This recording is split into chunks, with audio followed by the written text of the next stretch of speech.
नमस्कार, आप देख रहे हैं लाइव सिटीज और मैं हूं आपके साथ शिप्रा झा। जेडीयू और एलजेपी के बीच बोला चाली बंद और अब बीजेपी ही एलजेपी से करेगी बात। जी हां, इस वक्त की बड़ी खबर आपको हम बता रहे हैं। जदयू ने अब दो टूक कह दिया है कि एलजेपी की पूरी जिम्मेदारी अब बीजेपी के ऊपर होगी।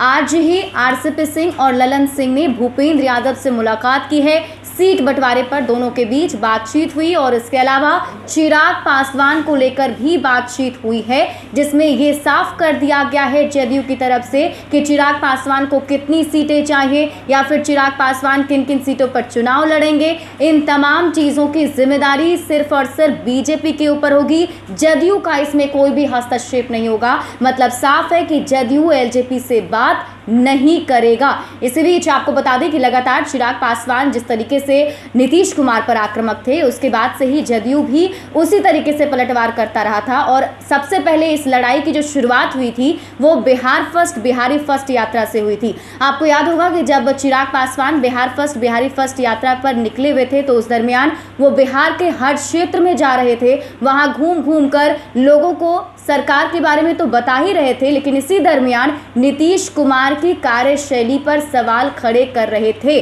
जिसके बाद से ही चिराग पासवान के ऊपर सबकी नज़र थी और जदयू ने बहुत दिनों तक इस पर कोई भी रिएक्शन नहीं दिया था। लेकिन धीरे धीरे जब पानी सर से ऊपर चढ़ गया तो जदयू भी आक्रामक रूप में आ गया और जदयू के 2 नंबर पर आने वाले नेता ललन सिंह ने साफ साफ कह दिया कि चिराग पासवान कालिदास हैं।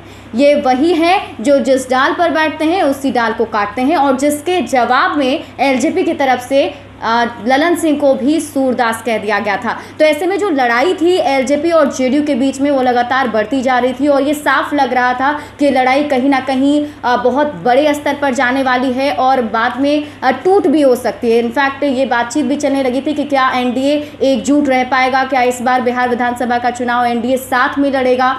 इन सब चीज़ों पर भी काफ़ी चर्चाएं तेज हो चुकी थी, लेकिन फिलहाल जो स्थिति है उसमें ये साफ कर दिया गया है कि बीजेपी की पूरी जिम्मेदारी होगी कि एलजेपी के साथ किस तरीके से सीट बंटवारा करना है। तो अब जो एनडीए का पूरा परिदृश्य है वो इस तरीके से बना हुआ है कि एनडीए में जब से जितना मांझी की एंट्री हुई है उसके बाद से ही जदयू और मांझी एक साथ समझौता करेंगे और इसके अलावा बीजेपी और एलजेपी एक साथ समझौता करेगी। और इन दोनों में जब बातचीत और समन्वय बनती है तो फिर एक पूरा का पूरा बिहार एनडीए बनेगा और इस बार बिहार विधानसभा चुनाव साथ में एकजुट होकर लड़ेंगे। तो अब लेकिन साफ हो चुका है कि एलजेपी और जेडीयू की जो लड़ाई है वो बरकरार है और ये लड़ाई जारी रहेगी, लेकिन इसके बीच का रास्ता जो है वो निकालने की कोशिश की गई है ताकि एकजुटता बनी रहे। इसलिए सारी जिम्मेदारी बीजेपी के ऊपर दे दी गई है।